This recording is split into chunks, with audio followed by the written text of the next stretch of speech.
And delighted to welcome to the podcast ultramarathon runner running a 200-mile race in 59 hours and 45 minutes. Conor O'Keefe, welcome to the podcast. Thanks very much for having me, lads. Yeah, Conor, I didn't really know where to start with the intro. I went with the 200-mile run. I hope you don't mind. But for those that aren't aware, can you tell us just a brief introduction to yourself? And what you do. Yeah, I suppose. I'm an ultramarathon runner. So an ultramarathon is just anything that's longer than a normal marathon. And people are asking me, why would you want to make a marathon any longer? Anything that's longer than a marathon distance, anything longer than 42 kilometers is an ultramarathon. And I do 100 miles, which is 162 kilometers, or 200 miles, 324 kilometer runs. That's the kind of races that I like to do. So I kind of got into them literally by chance. Not really by chance. It was more just like an absolute whim. I was at lunch with my buddy one day, and I had just run my first ever marathon. And I was like, we should run 100 miles.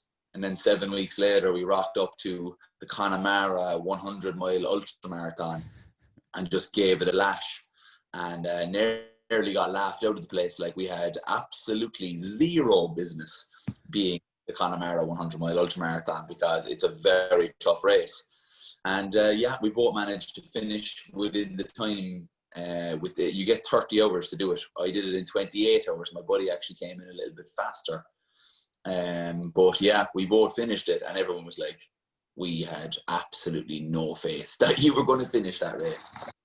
That's how it kind of happened. And then it just kind of steamrolled, and we were like, 100 miles isn't enough. We did a 200-miler. So that's how the 200 miles came about then from there. We'll move on to the races in a bit. I want to talk a little bit about growing up yourself and to give people a bit of background to the story. So growing up in terms of school, how were you in school? How were you sports-wise growing up? You grew up in Cork? Yeah, I grew up in Cork. From the literal get-go, the first day of school, I was in trouble. I was always in trouble. I was a class clown. So I used to just love making jokes. I was terrible at concentrating on things. And from literally day one of primary school all the way through my secondary school, I was always in trouble. I think now I'm open to being corrected here by anybody from my secondary school, but I think I hold the record for the most suspensions. So I got suspended 14 times across the 6 years. So if anybody can beat that, at me, we'll see if we can up, because I just found school incredibly boring, and when I find things incredibly boring, I get a bit I need to expend some energy. So school was a strange time. And then you spoke that at 17 you went to climb Kilimanjaro. How did that come about initially, and what kind of impact did that climb have on what you're doing now? Well, initially it came about because I was the fat guy in my year, and I was one of the fat guys in my year. So I went to an all boys school. It was a rugby playing school, and basically in the first 3 to 4 years of that school, whatever difference you had, whatever different way your body was, or whatever difference you had in your the way you looked or whatever, nothing was off the table to take the piss out of you as much as possible. So I just was like, fuck, I do not want to be the fat guy anymore. I don't want to be the fat kid. So I just started training when I was about 16.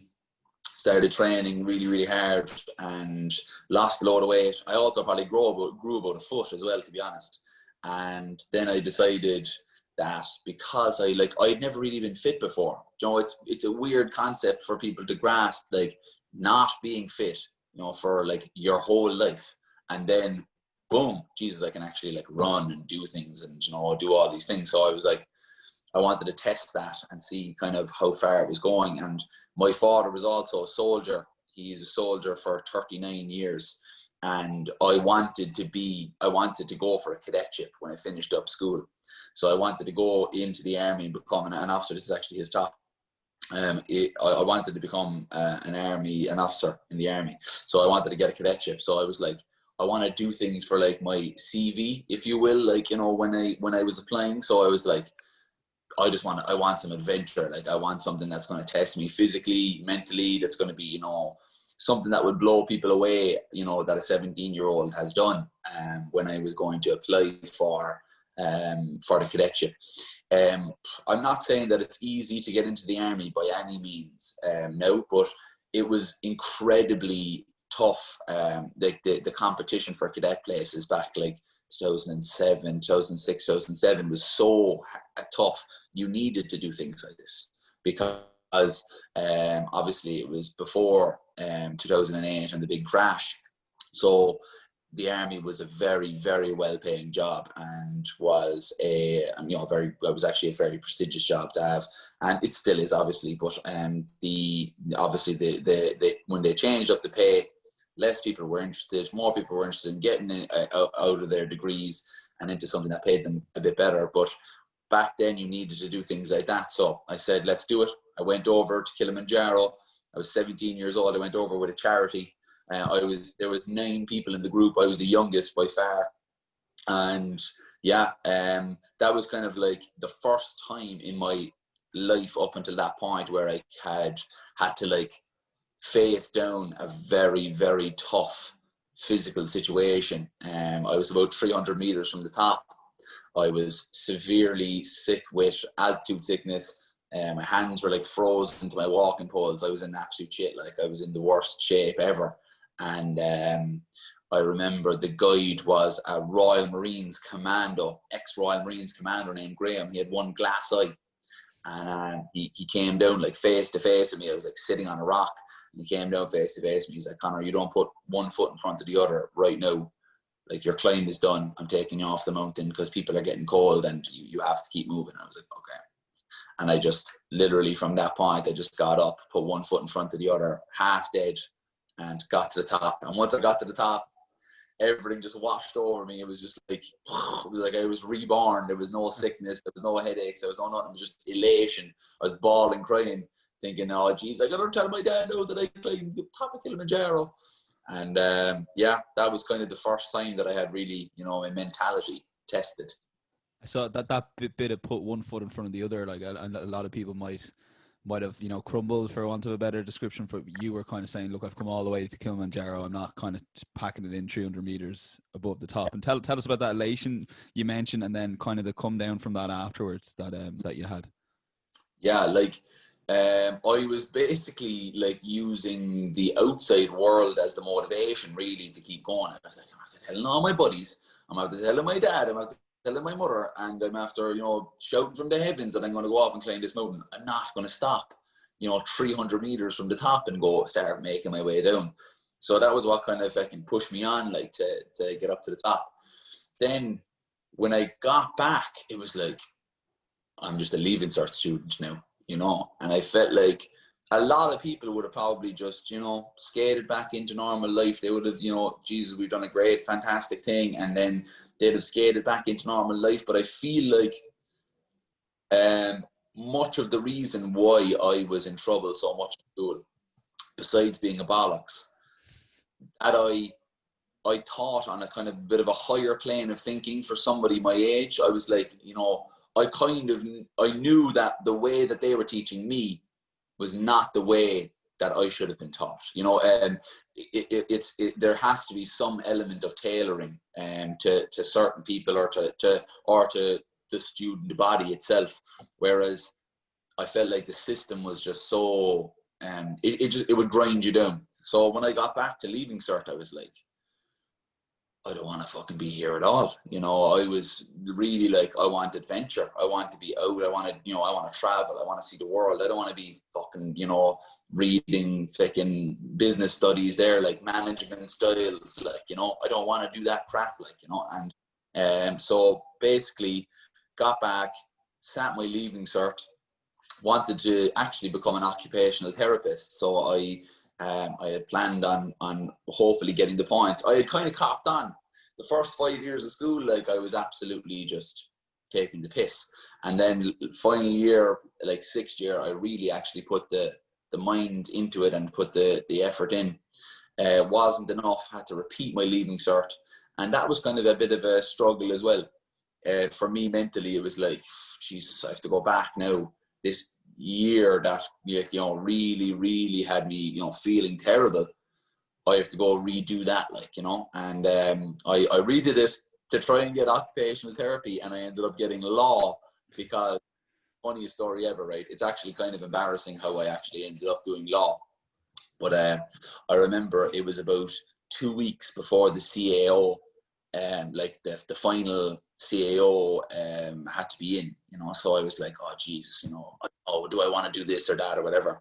So I had sports science and physical education is as my second choice, and I was sitting down, I was watching Law and Order, right? Watching Law and Order on TV. Yeah, you can see where this is going, right? Yeah. I that shit. I could definitely do that shit. I could do that better than he can do it. And I actually remember my mother was actually there, and I was like, "Man, I'm gonna fucking put law down on my CAO because like I could do it better than these boys." And I did, and that's how I ended up getting law because Are it was you my serious? yeah. I remember watching Suits, and I think it might have been, if it had happened 2 weeks, I think the CAO had just been done, and I was like, if I'd got into Suits 2 weeks earlier, law would have been number one on my Yeah. CAO. It's amazing how easy it drags us in those kind of shows. Yeah, man. Like, you're talking about 17, 18-year-old lads, right? This is why I'm so passionate about. Obviously, I'm going back to school now in September or whatever, but when I finish up and things like that, is bringing these messages to lads that were in that predicament. Now, I've been talking an awful lot lately about getting more girls and more women involved in the really does it does kind of concern me a bit because I have nieces, I might have daughters someday, you know, and all that. But what I really want to focus on is getting to lads that were in that position that I was in, right? That didn't have a fucking clue what they wanted to do, but the world was kind of trying to make up their mind for them. And I just want to talk to those guys and actually like let them know, like, you know yourself there now, Daniel, you were saying like, you know, if I was watching Suits 2 weeks earlier, we are literal, like, we're sponges to the Ridiculous. outside. Do you know what I mean? We're sponges to the outside world. Like, we'll take in anything. Like, and be like, oh my God, that's class. Oh yeah. And we just move. Like, literally, I could have heard, if I had been watching a Nat Geo documentary on a guy trekking across the Antarctic instead of watching Law and Order, I might have said, fuck, got together. Do you know what I'm saying? So Do you know? sorry, Conor, when you were 17 and you were picking the events you were talking about to put on your CV, what made you choose mountaining, and what made you choose making a climb like Kilimanjaro? Or was there a thought that you might do, you know, a marathon, for example? What made you pick Kilimanjaro, and what kind of training was involved for a 17-year-old? Yeah, I think I just was like, I had this foundationless confidence in myself, you know. So like, I didn't actually do much specific training for it. Like, you know, I think That's a common theme, Conor, isn't it, going forward in your life? yeah, sure. It was like, yeah, let's just fucking give it a lash, like, you know. And I picked Kilimanjaro actually because some friends of my older brother had went off and climbed Kilimanjaro, and they were talking about how tough it was. And there was 4 of them went over, and only 2 of them got to the top. And I was like, Jesus, that sounds like something that I would be well up for now. Like, so they basically gave me the inspiration for that. This was before like Facebook, Instagram, all that crap. So like, you actually had to talk to people to get your information. So I was talking to these boys, and I was like, "Here, what's the story with the climb? Like, what's the story with Kilimanjaro?" And they were like, "Oh man, it's class. You go this and that, and you land in Nairobi and all this kind of stuff." And all of the stuff that they had said basically came true, you know. But I just, more so than a marathon, just to answer your question a bit more specifically, I wanted to get the fuck out of Ireland for a while. And I wanted to like see the world, because one of the major reasons why I wanted to join the Defence Forces was to serve abroad in countries that, you know, that don't have, I suppose, the amenities and the lifestyle that we have. And that's what I really wanted to get immersed in. It was the humanitarian element of being in the Defence Forces, of helping people that really don't have the means to help themselves. And that's why I wanted to do that with the charity that helped orphanages in Africa, and also get out into a world that a 17-year-old from Cork doesn't really fucking know about, you know.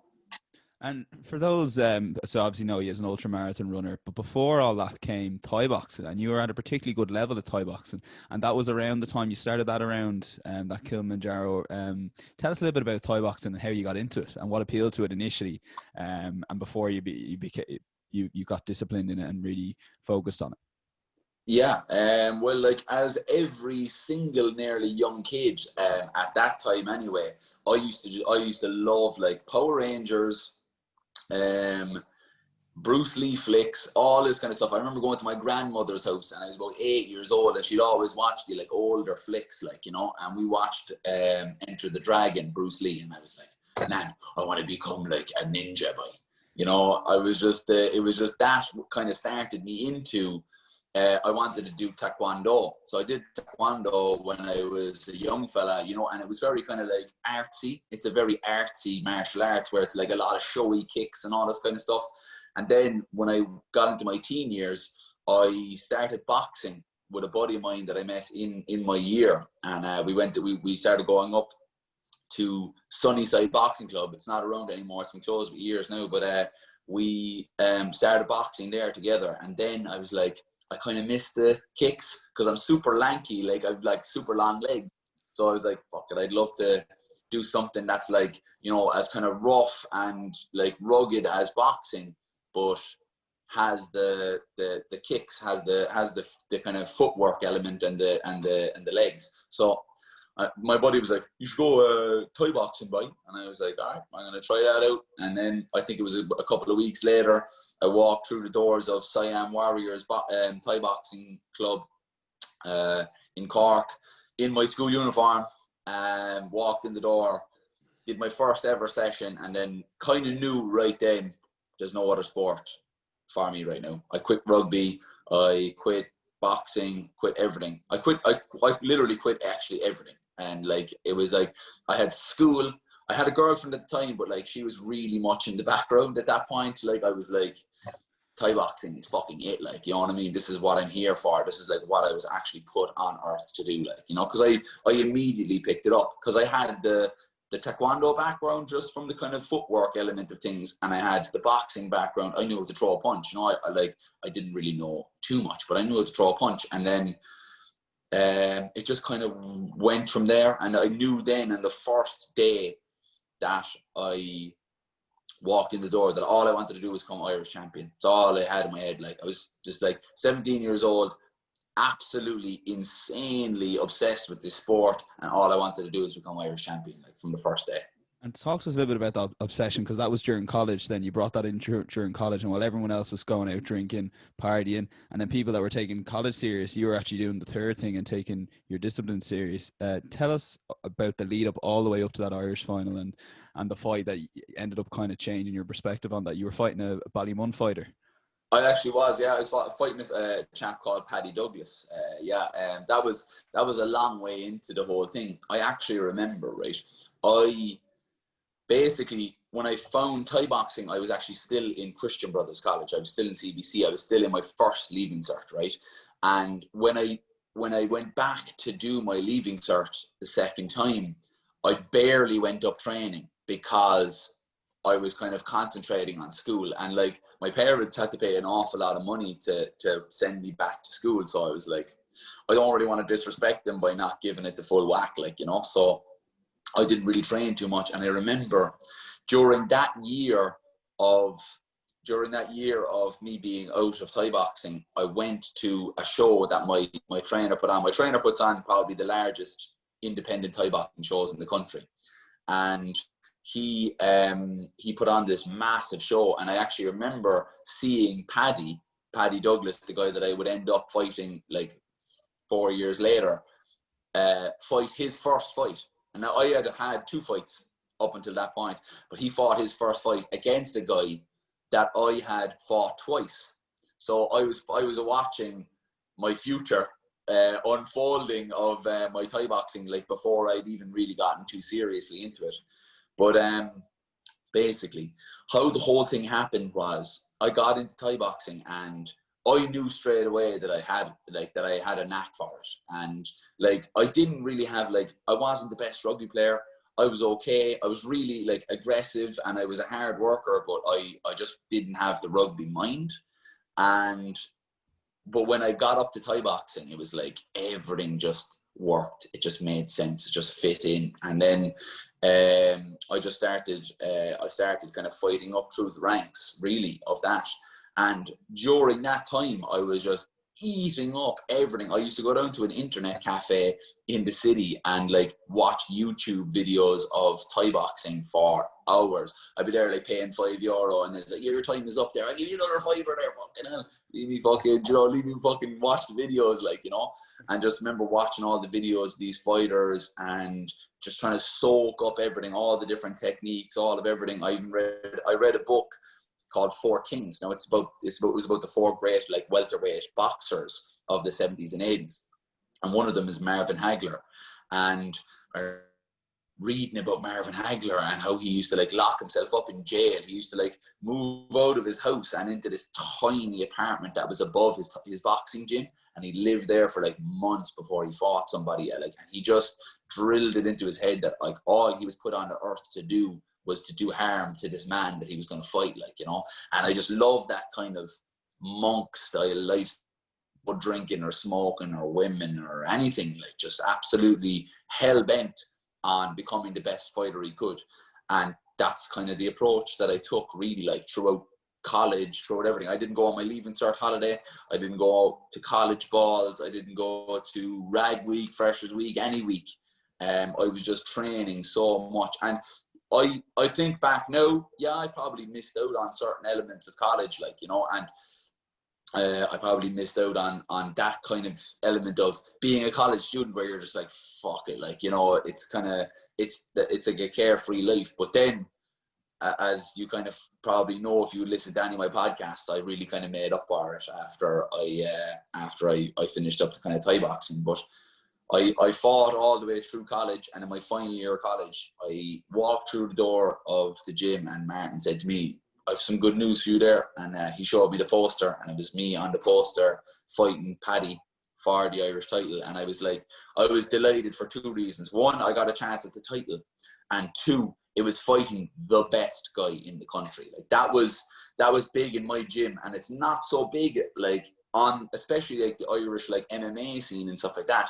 People don't really want to fight the best guys. They just want to get the belt, you know. They don't want to fight who the best person is in their weight category. They just want to get that leather strap, and that's it. They don't give a shit.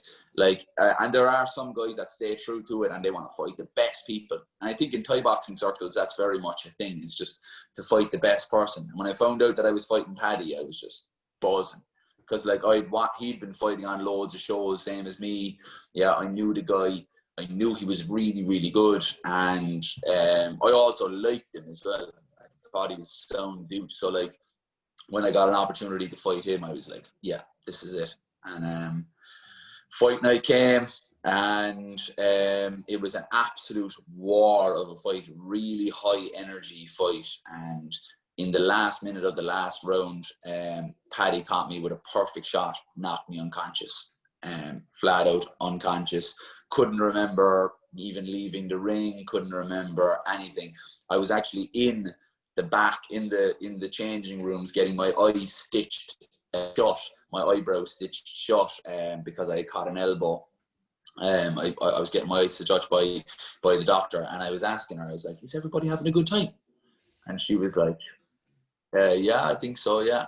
I actually thought I was at my 21st birthday party. Cheers. Yeah. So like that was how bad it was.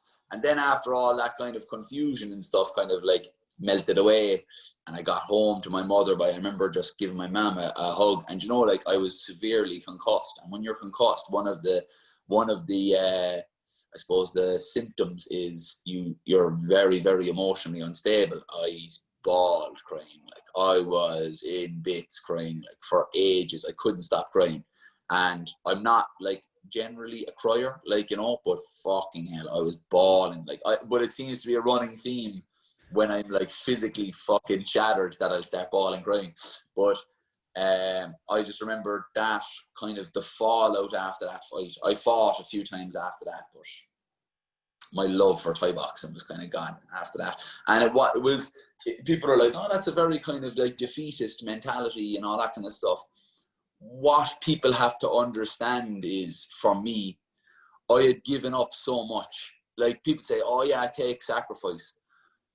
I really didn't live the normal life of like a 17, 18, 19, 20, 21-year-old, 22-year-old, because I just gave up everything for Thai boxing. And I just, it actually, I was with a girl for 5 years. The relationship ended because I was so fucking tunnel vision about Thai boxing. And then you're just like, you have that kind of time in your life where you're like, fucking hell, I'm after giving everything to this and it's giving me nothing back, you know? And now that I'm looking back on it, yeah, look, it's kind of one of those things where you're like, I'd rather get out now than fucking 2 or 3 years down the line where my brain is hanging out the side of my head, you know? So yeah, that's when kind of, I suppose, the love for Thai boxing started to kind of die from there. And you spoke on, like, obviously there's some high and buzz when you were fighting, but you had a lot of low points in there as well. In terms of, say you were kind of not like, for people that knew you, they saw someone dedicated to their crafts, really focused on Thai boxing, which you were. But you mentioned with the highs came a lot of lows. Absolutely, yeah. I was like, I always speak about this in my talks, like about just being on like the roller coaster, like, and it is a good analogy, like literally highs and lows. Like, there was no like just point for me to just be.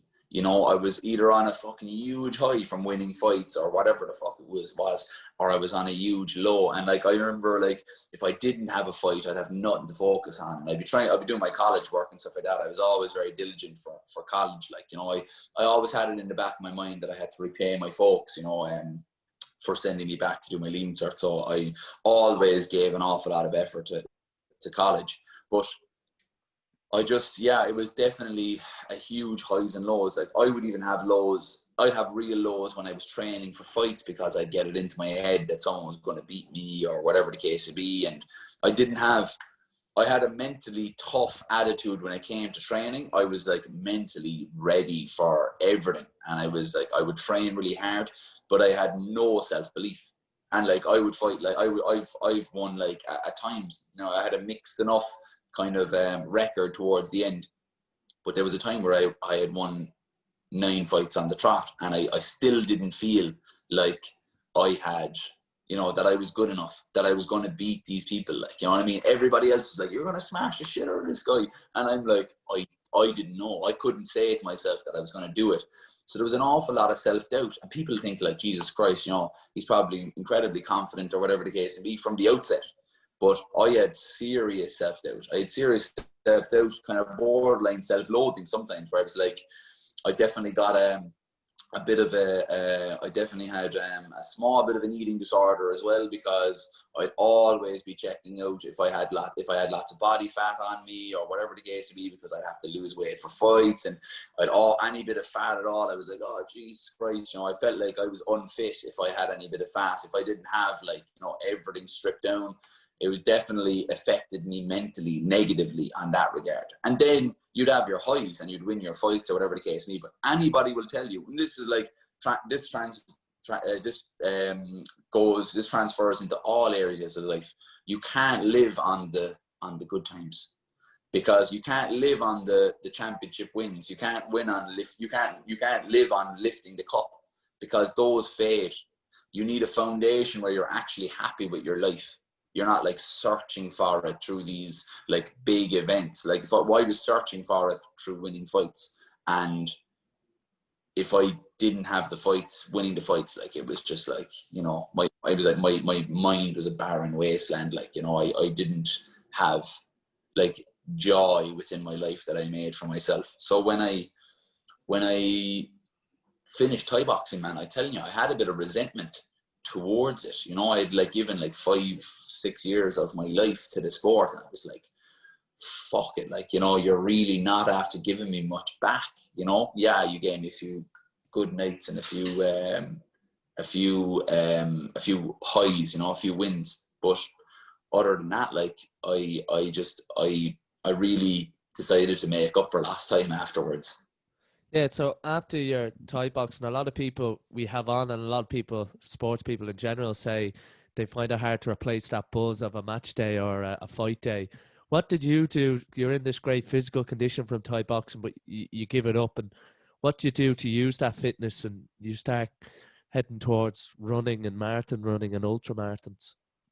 Like there was about a 3-year gap really, like between like becoming like leaving Thai boxing and becoming a runner. There was a small blip in the middle where I actually moved to Thailand to like rekindle this fire in my belly over Thai boxing, which never actually transpired. I had 2 fights in Thailand and I knew after that it's done, it's finished, like, you know. But other than that, man, to be honest with you, I lost all kind of drive forward in my life whatsoever, whether it be in careers or in fitness or whatever the case may be. After I finished up in Thai boxing, I hit like some real lows in my life, and I started drinking, which I never did. I must have drank about 10 times, I'd say, between the age of 17 and 22. Again, I mean, that might have been a lot, actually. I probably drank less. But when I finished up Thai boxing, I just hit that hard, really, to be honest with you. That party lifestyle and making up and the night scene, and really became like, you know, every single weekend, 3 or 4 days out on the trot. I finished up college and I got a job that was paying me good money, and so I was out partying all the time. There's the dog. Yeah. So that was kind of it. Sorry. You're grand. You're grand. The dog is incredibly cute, by the way. But yeah, basically after that, that was when I really started hitting like real lows. Because, like, you know, before I didn't really have too much ability to kind of like talk myself through things, or to like talk myself out of bad mental patterns. But Thai boxing was there to give me something to focus on, and if I had fights and stuff like that coming up, it was almost a distraction. It was like, it was giving me purpose. But without Thai boxing, it was just like, I was my own worst enemy in both the way I thought and the way I acted. And it just kind of, it spiraled out of control at times. And I ended up even moving over to Canada to try and, like, you know, as loads of people do. People are like, oh yeah, I'm going moving over to Australia or Canada or whatever the case may be. Anybody who's listening to this now and is like thinking, Jesus, I better move over, be perfectly happy with your life here. If you're not happy with your life here, I promise you won't be ready for the challenges of living in another country, because you need to have that foundation of like being happy with yourself, regardless of where you are. You could be in Doolin or Connemara, up in Donegal, you could be in Limerick City, whatever the case would be. You need to be happy in the basis of you, nothing to do with where you're from, before you move across. But then when I moved over to Vancouver, like, I probably lived my Cork life in Vancouver, but I was actually drinking more, and I had more freedom as well, like, you know, because nobody knew me around the place. I had more freedom around the place. I was working just enough to pay my rent and drink. That was it. And that was what my life was, I suppose, for up until the point when I was like, fuck it, I need to start doing something again. And that's when I decided to train for my first marathon. And even when you were going to train for your first marathon, you were still drinking quite heavily. How bad did you feel? Did you ever feel it got really bad in those couple of years when you were just constantly drinking? You didn't really have a purpose that you mentioned before, and you were kind of looking for that out with marathons. But how bad did it get in terms of when you were in that period of time?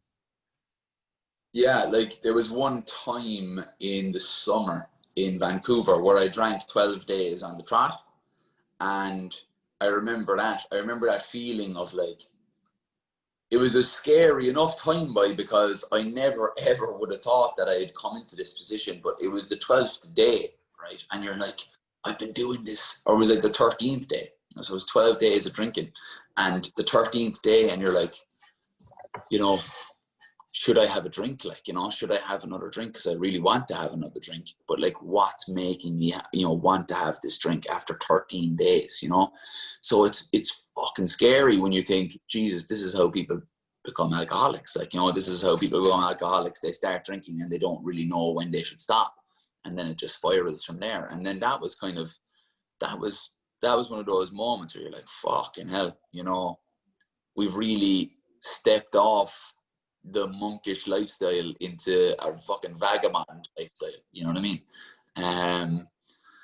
Yeah, that was kind of one of those times where I was like, you know, it could have went either way. You know what I mean? It could have went either way. I could have kept doing it and kept drinking, and I was already like, my friends now were even saying it was tough to hang around with me, like, you know, at that time. I moved over to Canada with one of my best mates, and he couldn't wait to get away from me. Like, you know, it was like fucking, you're just watching somebody self-destruct, you know, and that was it. Like, you know, it was he didn't know how to handle that, like, you know, and I definitely didn't move abroad in the right frame of mind, whereas he might have had a better idea of what he wanted to do and whatnot. But yeah, I'm kind of after forgetting the question as well.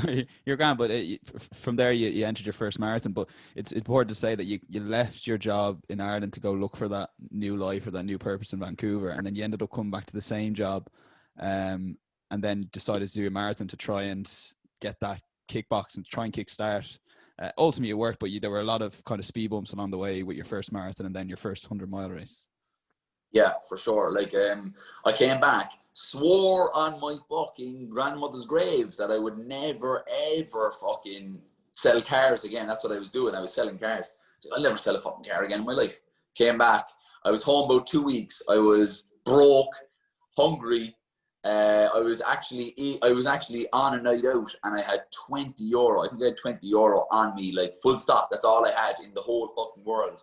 And my old boss just so happened to be in this. I'd never seen him in there after that again. I never saw him before, or whatever the case be. I think that was the one night he was there, and he goes, "Jesus Christ, you're back, are you?" And I was like, "I am." Yeah. Like, I'll give you a call tomorrow. There, I might have a job for you. And just so happened that he was opening up a new garage, and he wanted kind of me to come in and help set that up. And that was how I fucking got back into it. It was like I wrote back into it. It's, you know what? It's like, do you ever hear of the book The Secret? Now, I'm not really completely, you know, totally the universe will take care of this, that, and the other, but there's certain times where you're just like, that's just fucking weird, you know? It's the law of attraction, isn't it? Yeah, law of attraction, man. Yeah, you know, and it's like,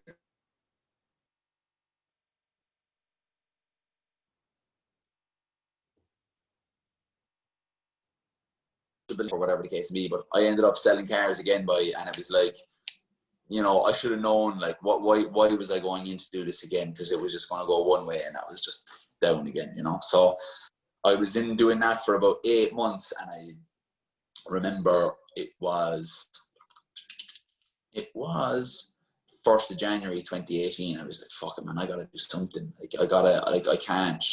I was just felt like, you know, I felt restless. I felt like I couldn't I couldn't even sit down to have a coffee. I was walking around, I was pacing around the kitchen the last couple of days. I had something in me, and it needed to fucking get out. It needed to walk around, like, you know, I needed to go and buy shoes, like, you know what I mean? It needed something needed to come out.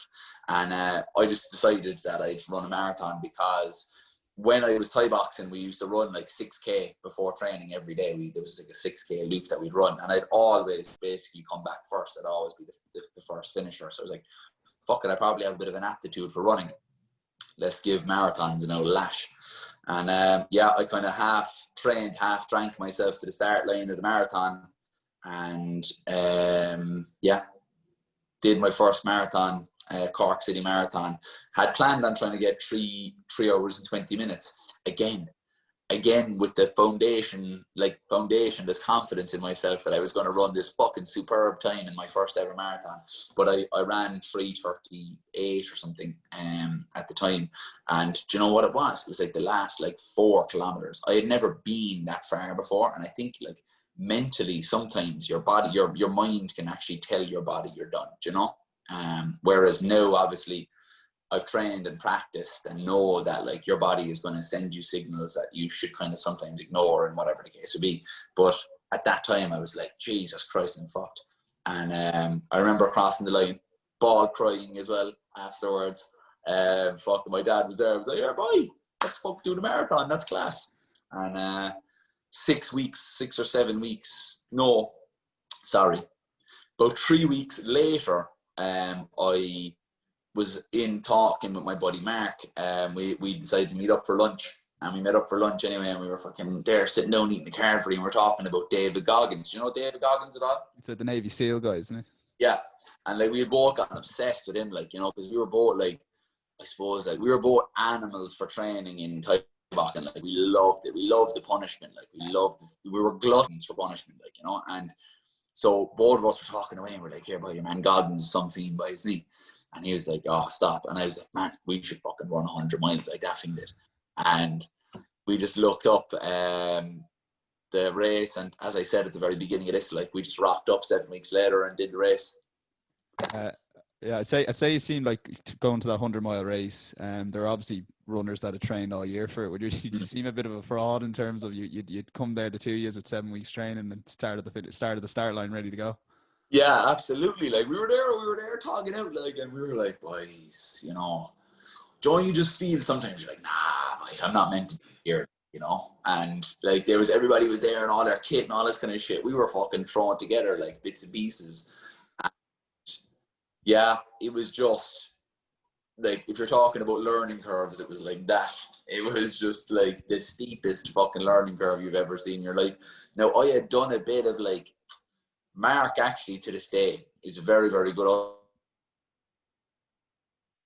He actually ran in the 200 miler as well. And he had to pull up at 100 miles because of injury. But he's not very good at the discipline side of things in terms of disciplining pace, where I was like, boys, we need to slow the fuck down, because I've read about this shit. We're going to blow up like 60 miles into this thing and we're going to fucking die. That actually did happen as well, but we did finish still. But when we got there, boy, we were just fucking. I asked the race organizer, like, you know, I was trying to get a bit of information. I was like, "Hi, sir. Me and my friend here, we run all the time. We're mad for a bit of running, but just in case, what the fuck are we supposed to do?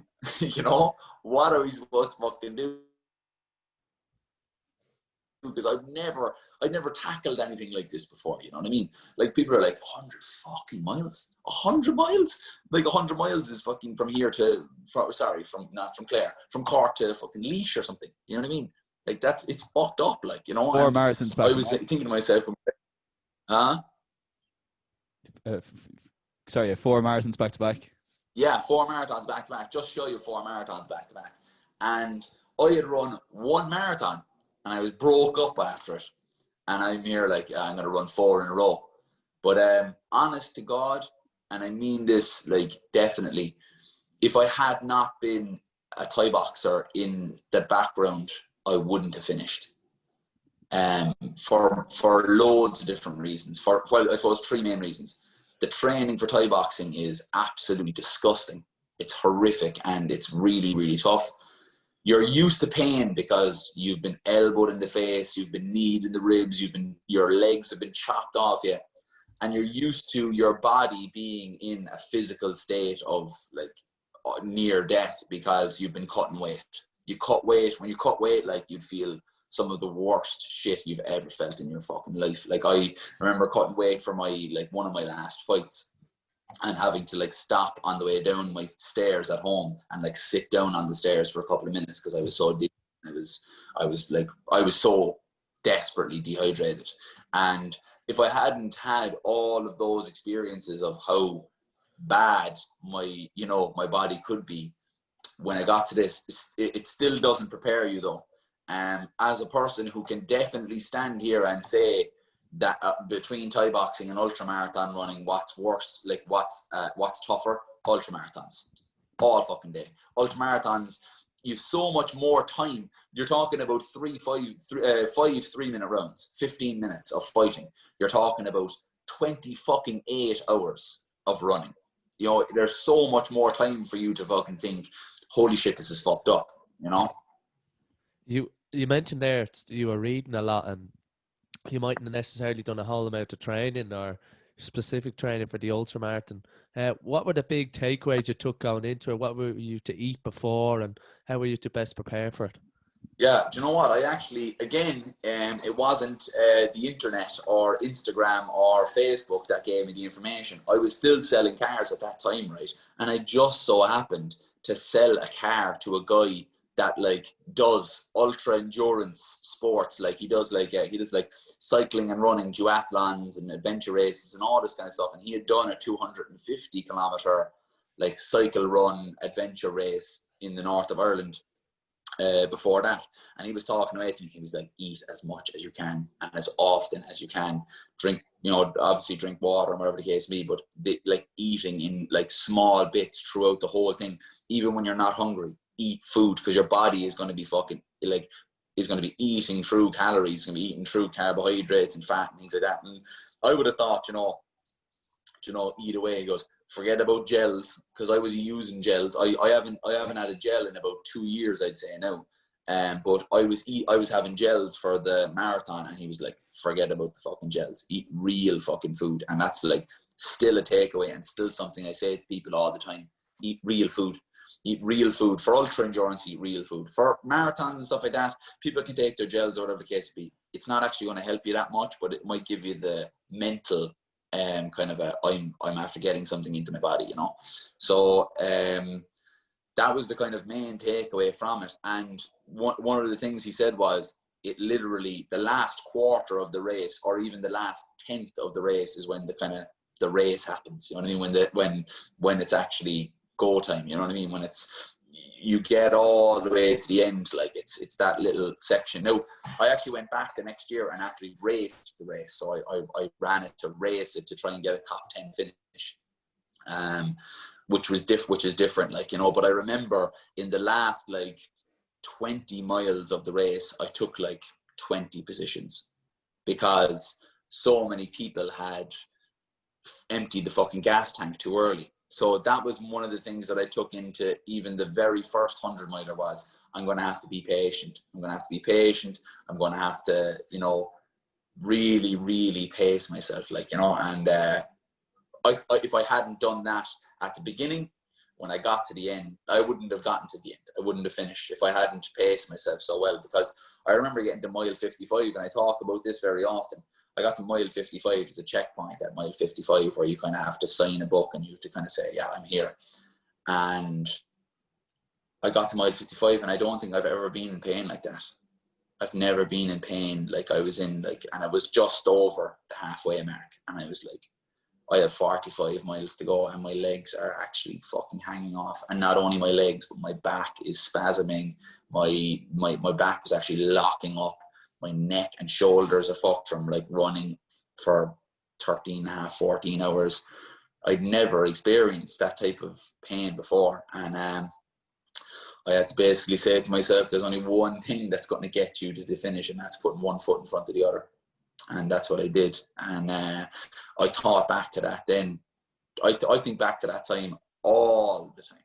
I think back to that mile 55 time all the time, because that to me was one of the toughest crossroads to be at. Like to know you're out of your depth, to know you're not prepared, to know that you're only just over the halfway mark. You have so much more to go, and you feel like your body was finished, you know, 15 miles ago, and you've 45 miles left to go. Like, to mentally get over that, and just to literally start putting one foot in front of the other. That's when you know you're after beating. There's something in your mind that's never going to creep up again. It's never going to creep up in that level again, because you've already tucked it away. You've already put it into the hot press, like, you know, and it's there for you. Like that element of being able to talk yourself into kind of continuing throughout, you know, all of the shit that's happening. That's there, and you only build upon that. It's like Lego. It's, you know, every time you get an opportunity where you feel like, I want to fucking quit. I want to throw in the towel. I want to just toss this away now. Every time you kind of say no, and you put one foot in front of the other, that gets better. It gets stronger. And that voice that's telling you to stop gets really, really quiet, and it's tucked away. And you know what? I hope I never, ever lose that voice that's saying you should stop or saying that you should quit, because I want more opportunities to tell them to fuck off and to let me do what I want to do. And that was kind of one of the other times that I kind of said to myself, yeah, no, we're going to get this finished now. We've started it. We'll finish what we start. That's brilliant. And then you're moving on to the 200-mile race. Because tell me what happened after the 100 miles in that 4 months before January 2019. So you were buzzing to run 100 miles. Your body was in pain, but you almost felt like you'd done it, and you kind of hit the party scene hard again over the next 4 months before you eventually in January 2019 had that new goal of 200 miles. Absolutely, yeah. I finished up the race. It was just like everything that I had done up until that point. It was like I was just asking the external world to like fix my problems for me. And I thought that this, 100-mile run was going to, do the business, and I was like, I was going to be set, and I was going to be back to, having some semblance of control over my life and whatnot. But when I finished up, I was in such a bad state anyway. I couldn't do fucking anything for about 6 weeks. And so that kind of just knocked me off the whole scale of things. And then I was like, you get back to Cork then, and all your buddies are like, oh my God, well, you run 100 miles, that's class. And everyone's like giving you pats on the back, and you fucking feel like a big wig, and you're like, yeah, I'm just going to fucking ride this out now, And then I probably did my some of my heaviest drinking, I'd say, ever in that 4 months. And I remember coming up into December and everything. I had my brother's stag, my brother's wedding. I had Christmas, which is just always madness. And then I finished up January 1st, then 2019.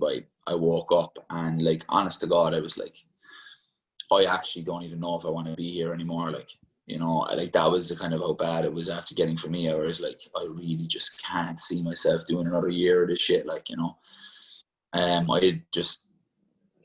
was either on autopilot or somebody else was driving the plane for most of the year. And I felt like I had no control over my life whatsoever. And I kind of just started to talk to myself differently. It was weird. It was like, I wasn't trying to figure out how to do things. I was trying to figure out why. Why did I want to do it? Why do I want to continue? Why do I want to keep going? And I was on a different train of thought. I don't know what it was. I can't really actually articulate it, but I was on a different plane of thought where I wasn't looking upon myself as some kind of victim of my own life, but I was looking upon myself of man, you have something. You have something, because you've showed it throughout your whole fucking life. You've showed that you have the ability to do these things. You have the ability to do something different, but you never fucking let yourself hang out here for long enough. And so about 2 or 3 days later, I bump into my buddy Mark, who I ran the 100-mile with. And he stayed on the ultramarathon kind of running tip. And he ran another 100-mile race that December, in early December, in Wicklow, the Wicklow round or something, the Wicklow Eco Trail or something like that. And he was mad into it, buzzing, fit as fuck. I actually met him after work, right? We both worked in the same place. At that time, I actually got him a job in the car dealership that I was working in, right?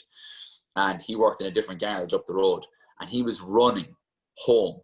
So he was running. It was only about 12K to run to his house, but he was running to and from work at that point. And I remember him coming down the road, and I literally was coming out of work now, and I was still bloated and fucking red-faced from the amount of fucking drink I had consumed throughout December.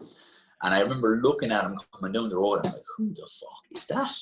And he comes closer, and it's fucking Mark. And I'm like, Jesus Christ, man, what's the story? And he comes up, and he starts chatting away about all these kind of stuff and everything. And he's like, oh, I actually entered a 200-mile run, actually, in the UK. I was like, did you? I'll fucking do it with you, boy. And he was like, by the fucking look of disbelief and he was just so skeptical. I'll never forget that face where he was like, all right, Joe, he was like, okay, whatever you fucking say, fat man. Because like I was after gaining a lot of weight. I gained about 1.5 stone, 2 stone. Since the 100-mile race, I was fucking in bad shape, like, you know. And then it was like, all right, see you later, boy, enjoy your run. And then I turned around and I was down to my car and I said, what the fuck are you doing, boy? You know, you're fucking, you couldn't fucking run to the cinema, let alone fucking run 200 fucking miles. So I was like, fucking, how do you fucking train for 200 miles? I didn't even know how, at that stage, I didn't even know how to train for 100 miles, let alone 200 miles. So, yeah, I literally just thought back, man, and I say it all the time, I thought back to mile 55, like, you know, in the 100-mile race. And I was like, that's what we need to train for, boy. We need to train for the mile 55 time. We need to train for the time where the fucking body wants to give the fuck up, but obviously there's something left in the tank. But your body is like really telling you that there's not. We need to train that part of your mind. We need to train to see, can we actually build that mind, not the body? Because I don't think at that stage I was ready to train a body to do 200 miles. I felt like if I felt like I was training a mind, it would center things a bit more, and it would develop it a bit more. And like lots of people like hire fucking coaches and nutritionists and all this kind of stuff for these big races and things. And I was like, no, we're going to do it all ourselves now. We're going to learn and we're going to make mistakes as we go, and that's it. And yeah, I just started by training the mind, and that's why I was like, right, well, you were sleep deprived in the last race. You're definitely going to be sleep deprived in this one because it's going to be over 2.5 days. So you're going to have to get up super early. So I was getting up at 4:30, 5 o'clock in the morning and running like half marathons and 30-kilometer runs. Is this before work? Before work, yeah. And then I'd go to work, finish work, and then I might get another run in, or I'd go to the gym or whatever the case may be. And it was like overtraining really, but it was like I was training myself to get into that mode of like, I have to put on these fucking runners now, and I'm aching and I'm tired. All I want to do is just get a nice hot shower and into bed, and lacing up the runners that are probably still wet from the fucking run that you did in that morning, and getting out and it doesn't matter what fucking distance you run, because you're not training the body for the distance of running. You're training the mind to throw the fucking runners on again and get out in the fucking wet and the piss and the wind and the rain. Because if you can train your body to kind of go, if you can train your mind to say, yeah, no, this is what we're going to do, and forget about how tired you are, forget about how sore you are, forget about that you've been fucking getting 3 or 4 hours sleep every night for this week, forget that you've done 100 kilometers already this week. You're getting out and we're going to run. I don't know how far we're going to go, but we're just going to fucking run. And when you train and you've like flicked the switch on your brain like that and your mind like that, that's what got me to finish the 200 miler, you know. So you were trying to get into that pain constantly, as in if you were in that pain every morning and pushing yourself through that pain, when it came to running, you know, 10 times that distance or whatever, that you were ready for it because you'd got it, and it gets that small bit easier each time. It's not even the pain, man. It's just the fucking sheer not fucking wanting to do it. Do you know? It was like I wanted to get into a position where I was so tired and worn out that the very last thing I wanted to do was put my fucking runners on. But that was the perfect time to get them on then. Because if you just get used to training the fucking mind to say the complete opposite of what your body is telling you, then when it comes to the race and you're like 150 fucking miles into this thing, you'll have been there before, you know. You'll have been there, and I was there already because I actually went for a half an hour sleep. I was running for 59 hours, just under 60 hours actually, and I went for a half an hour sleep, and I woke up and I had no idea where I was. I had no idea why I was in a tent. I didn't know who my dad was. My dad was waking me up, and I was like, who the fuck are you? And no idea. But he got me up and he sat me into the chair, and he actually tied my runners onto me like I was a fucking 3-year-old again. Tied up my runners, and I pulled me out of the chair and just sent me on. And if I hadn't been in that position of like 5 o'clock alarm busting into my fucking ears and waking me up in fucking the middle of February in a fucking cold morning, I can fucking hear the wind and the rain outside. if I didn't get up in those times and got out and ran my half marathon or whatever the case may be, my brain wouldn't know what to do in the situation where it's like, I am actually fucking done. There was nobody else left in the race at that time. It was just me. So there's nobody else where I'm like, I'm pitting myself against you, or I have to do this because he's still in the race. There was nobody else running, only me. There was 5 of us started. I was the only one left. And, you know, really and truly, the only reason why I was running was me. I wanted to run because I wanted to do it, you know, and I couldn't have gotten into that zone where like I'm fucking 39, 40 hours up and I've been running for like 34 of those hours, and I'm fucking absolutely finito physically. I couldn't have gotten up and started running again if I hadn't put myself through those times where I really didn't want to run. Yeah, you spoke before, so tell us a little bit about the race. So there was 5 years racing, but you spoke before previously, and to put the achievement in perspective, that no one had completed the race since 2016. This is last year, 2019. But can you tell us a little bit I heard you talk about some runners would always quit around the 100-mile mark, as in, you know, it's a 200-mile race. They probably had a first goal of 100 miles, and when that hits, it's very hard to keep going because you've hit your first milestone. Well, at least I've done 100. How did you get into the mindset of it was 200 miles or nothing, and what kind of set you above the race? I know your partner Mark that was running with you, he actually suffered an injury on the way, which is unfortunate. Yeah, like I don't want to make many inferences on, like, you know, people's mindsets and how and on how people think, because I think it's dangerous to venture into mind reading. But what I would say is, yeah, I think a lot of people have it in their mind to that the 100-mile mark is a huge milestone. Because I say to people, I'm like, it's a 200-mile race. It's so fucking weird that the magic fucking number for three of the people that ran, that's fucking what, 60% of the race. You know, there's 5 people that was running and 3 people finished at 100 miles. And I'm like, that's just fucking weird, because like it just doesn't make sense to me, you know. And where I do believe that they had already set it up mentally in their mind that they were going to finish at 100 miles. They didn't even know it themselves. Subconsciously. They really were probably like, oh, I can't wait now, 200 miles, this is going to be fucking, you know, this is going to be crazy shit altogether. They had already, in their mind, they had already gotten to that point where it was 100 miles. And I could even see it playing out at the very beginning. Was like, I was at mile 78 when the first person out of the race hit 100 miles. Are you serious? So you're 22 miles behind. Nearly a marathon. marathon. You're nearly a marathon behind the person ahead of you, or the first person to hit the 100 mile in a 5-man race. The first person that hit the 100 miles did go on to do more. He did 137 miles, but then the others started to follow suit from there. Then the other lads, there was lads there, and I just think that, like, you can't be emotional in ultramarathons, and people can quote me on that. Keep emotion out of it.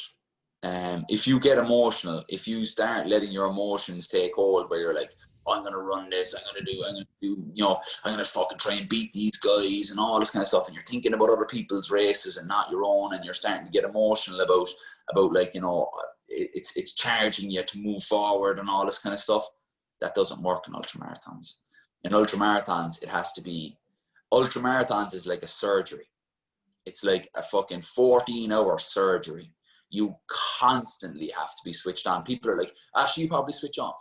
If you switch off, you'll run too fast, you'll burn yourself out, and you have to be constantly thinking about your pacing, your nutrition, your rest periods. You have to be thinking about all of these things. But people don't think about their pacing enough. That's the majority of the reason why people get DNFs. Did not in ultramarathons, because they let their emotions take hold and they get caught up in the race itself. Whereas if you actually back off, you keep yourself in the real life. Think about realistically, what is happening now? I am running this thing. I am doing 7:40 pace. I am this, that, and the other. I have eaten 25 minutes ago. I should probably eat in 25 minutes. And then you know then where your fucking time is to eat. All of these things, you have to calculate these things. And I come from, as I said, my father's was in the defense forces for years, where everything is like down to the exact point. If you want to succeed, it's like a 200-mile race is fucking 10,000 steps, like as in 10,000 separate actions, you know, besides the actual run. I thought you meant 10,000 steps for a second. I was like, oh, sorry. No, it's like 490,000 steps or something. Okay, yeah, that makes more sense. Yeah. So it's like I think that people just don't get that when they're doing it. No, look, fucking, I went and ran the 100-mile race, the Connemara. I finished that in May, and then the 200-miler in May, and then in August I wanted to go back to Connemara, and I was like, Connemara beat the shit out of me the last time, so I want to go back and I want to do it again. And towards the end, like fucking, like I think I had 10 miles left, and I ran like a bollocks for 6 miles. Like from mile 90 to mile 96, I was doing a fucking ridiculous pace.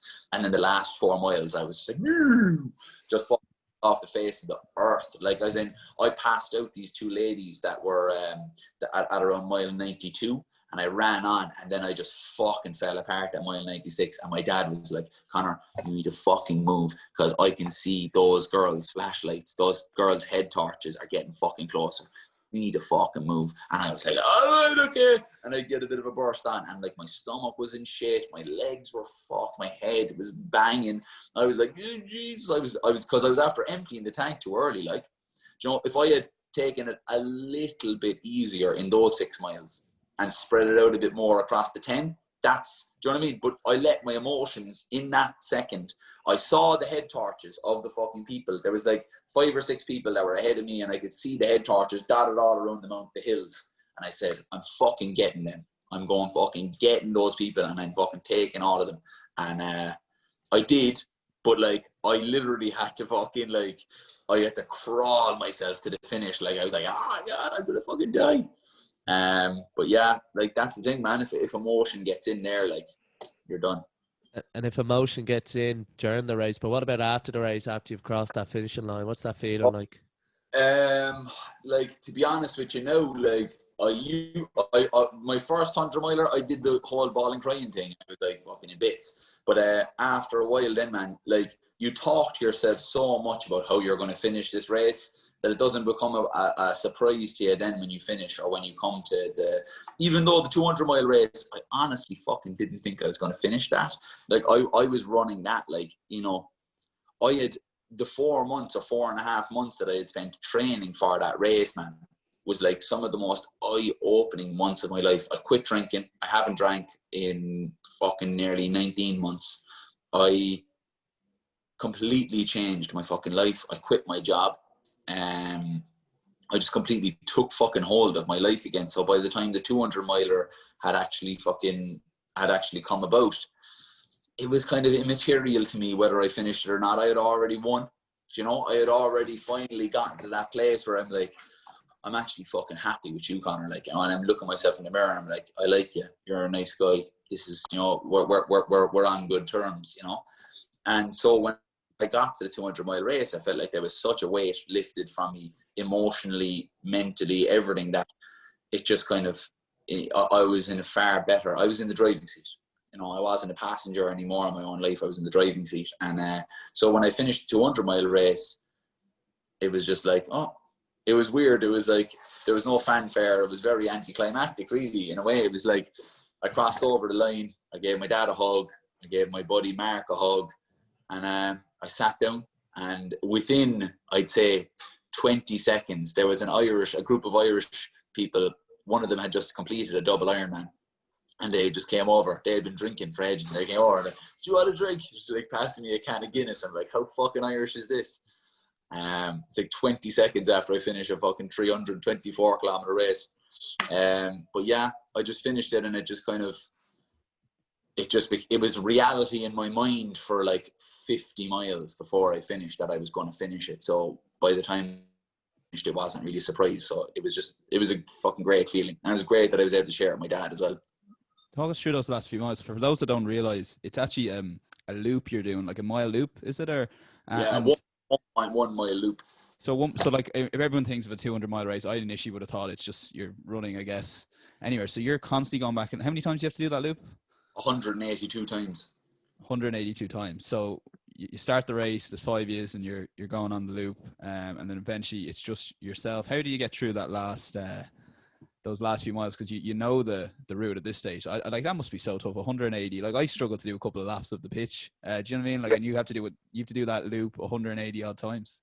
And it is a disgusting. Anybody, if anybody wants to check out this race, right? It's the Enduroman 200-mile ultramarathon, right? It is the most disgusting route ever. It's literally it's trails, you know, but it's trails, and then it's like there's like wooden boards that you go across that are like super slippy. You go across like rivers. You go up there's like 4 miles of elevation change throughout the whole 200-mile race. So like there's a lot of fucking elevation change there. It's tree roots everywhere. It's like you're going bushes. You have to duck down under fucking tree branches and shit. It's the worst. It's so bad. But literally by the end of it, I could tell you where every fucking twig and branch was like. Jesus. And the last couple of miles, so those last couple of laps, are you walking some of it? Are you running it, or what's the? You're running, walking, and you're picking your spots. Like, you know, any super steep hills, you're walking down those, because when you're pounding them for so long, a lot, like that's how Mark got his knee injury. Like he actually got a bruised kneecap because of actually like running downhill too much. And so you're walking down them, you're taking a lot of your flats and stuff like that, running pace and stuff like that, and then the super steep inclines, you're fucking looking a mountain, like, because they're very steep. So yeah, you're running about 60% and you're walking about 40%, and then that kind of towards the last like 20 miles, that 40% of walking is like 50-60%, you know. And you've 60 hours to do it, and you got there with 15 minutes to spare. This is so fucking weird, right? This is the weirdest part of the whole fucking race, right? It was 32 or 3 hours into this, and it was like 33 hours into it, and I was sitting down having a bowl of porridge. It was like 1 a.m. anyway, and it was just after going in the morning. I was sitting down with Steve, the only other guy that was left in the race, and about 3 or 4 miles later, he gives up. But the race organizer comes over to me while I'm eating my breakfast, and he's like, "Lads, like, you know, what do you want from the race? Like, do you want to finish it, or do you want to just, you know, clap out a couple of miles and you know, that be that?" And I was like, I want to fucking finish this. I'm finishing this shit. Like, and I was about 8 or 9 miles behind Steve at this stage. Like, you know, I was still good bit behind him. And I was like, I'm going to fucking finish it. And your man Steve was like, look, to be honest with you, I'm actually fairly done. You know, I'm fairly finished. I can't really. And in fairness to him, he's a fucking absolute warrior, like, you know. But he was like, look, I'm finished. Like, you know, I know that I'll probably do 2 or 3 more loops and then I'm done. And I just got up then and just started steamrolling. Like, but what I asked beforehand was, what pace do I need to do the loops in to get finished? I don't want to know where I am, how many miles I've left, how many miles I've done, anything. Just tell me what's the split time that I need for each one, because you pass through a little station every time and they'll tell you your split, or they'll tell you, you know, how many, you know, whatever loops you want or whatever information you want, they'll tell you. And I was like, look, give me my split times. And they said, if you do 17-minute loops, from now until the finish, you'll finish with 15 minutes to spare. And I was like, okay, so 17-minute loops and I finish with 15 minutes to spare. Okay. So I said to myself,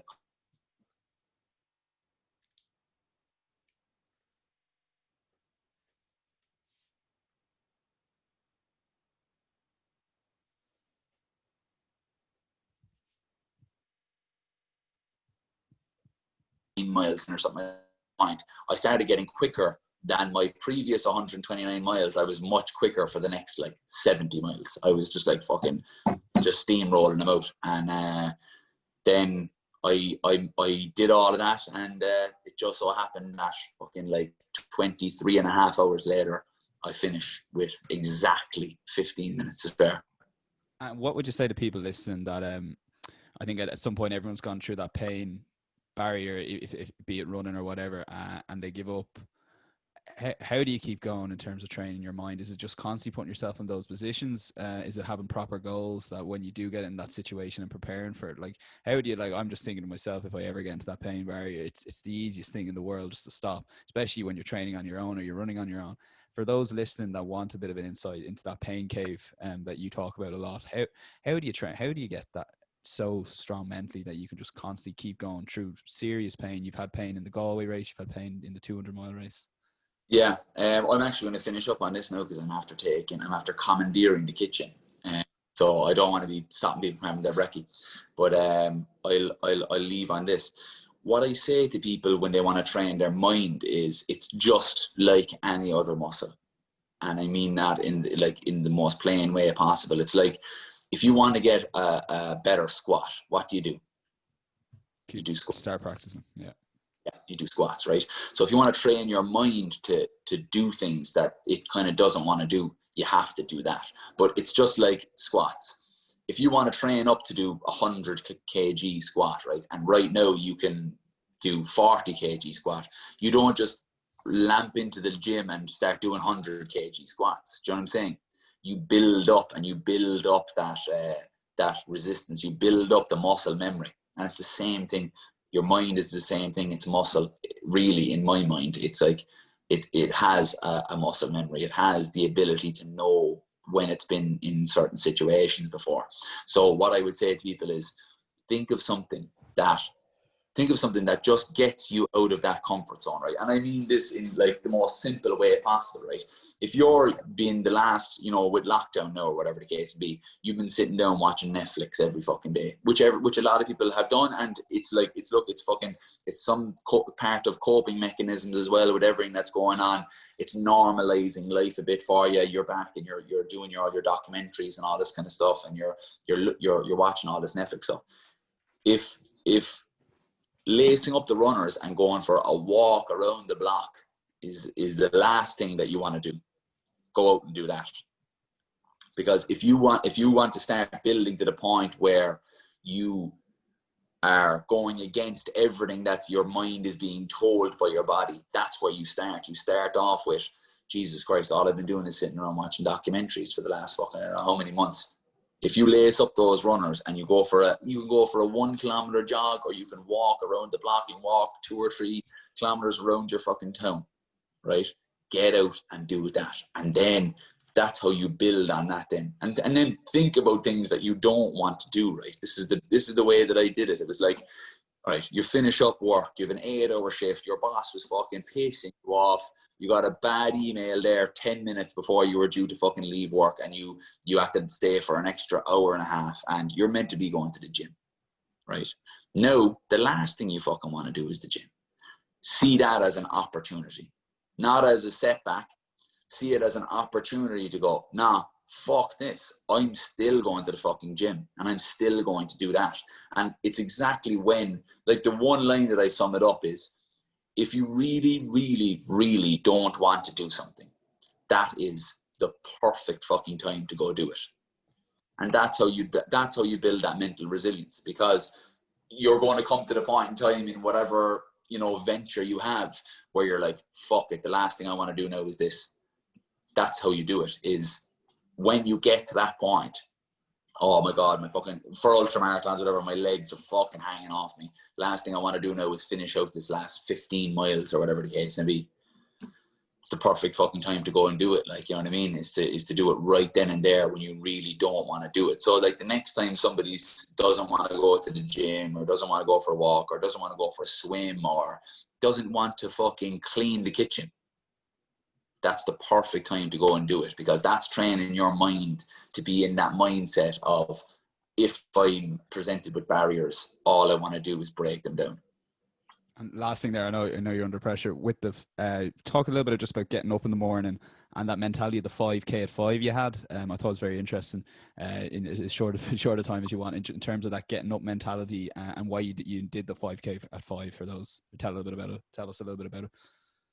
I was training it when I was doing my training for the 200 miler and for the 100 miler and all this kind of stuff. I'd be up at 5 o'clock in the morning, and a lot of people were like, "You're hardly getting up every morning, are you?" And I'd be like, I was taking pictures of my alarm every morning, like going, I was taking pictures of my cup of coffee, like at 5:05, and sending it out every single day, and people were like, "That's mad." And then people started doing it, and like loads of people from around the country would be tagging me on their stories of, "I'm up at fucking 5:10, or I'm up at fucking 5 to 5 or whatever to fucking go for a run because of Conor O'Keefe," and whatever the case would be. And I said, it'd be class if we could get everybody together and do a run at 5 o'clock in the morning and share that experience across with everybody, the experience that I've experienced many mornings where you're getting up and you're literally the only person on the road. You a couple of cars are passing here and there, but like you almost feel like you have the world to yourself. And I said, let's bring that to everyone. And when we did it the first time, it's just been growing every single time, but everybody came together, man, and it morphed into something way bigger than just getting people out for a 5 o'clock run. It was like people were coming out and it was pissing rain in like December, and they were hanging around for like 45 minutes afterwards in the rain to like drink coffee and chat. And like that kind of that kind of stuff doesn't happen every day, where you're like, get people to the point where you're like, I'm just here because they're here because of the energy that's around there. And like, that's what I was talking about, energies and stuff like that. It's like, you get everybody there that all want to do the same shit. They all want to do the same thing, and they all have the same, they might be in that period of time where they're transitioning from a life just like pure comfortable, and they're working and their job, and they're getting their paychecks, and they're doing that. Or there might be people on the other side that are looking to see what they're fucking made of, that are that the 5 o'clock run is really starting that for them. So that was how it all came about. And obviously because of COVID, it's had to stop for a while, but I'll definitely be getting one of them again, and I'll definitely go. I did one in Dublin. I'll do another one in Dublin for sure. And for those that want to keep updated with yourself, your Instagram, and then a little bit of Pieta House and how to, because you were going to do the 32 and 32 and 32 and 32. Yeah. But how to donate to Pieta House that you've been doing a lot of this for. Yeah, no worries at all. When my Instagram is O'Keefe, is COKEEFFE, and that's kind of where usually I put all of my stuff about Pieta and all that kind of stuff is on that. Now the link in my bio is actually, I emailed them yesterday. I forgot to update the last donation day, because obviously I had to change it because of COVID or whatever until next year. But I'm hopefully going to fix that soon, and you'll be able to donate to the link in the bio.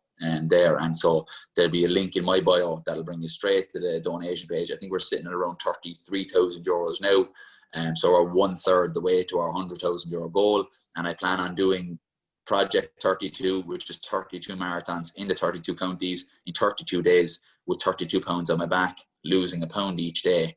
I plan on doing that next year. I'm starting a master's in September, so I don't know exactly when until I get my full timetable of how the year is looking out, but I'm hoping April, May kind of time to do that. Brilliant, Conor. You've been amazing. Thanks a million for your time, and thanks for coming on the podcast. Thanks,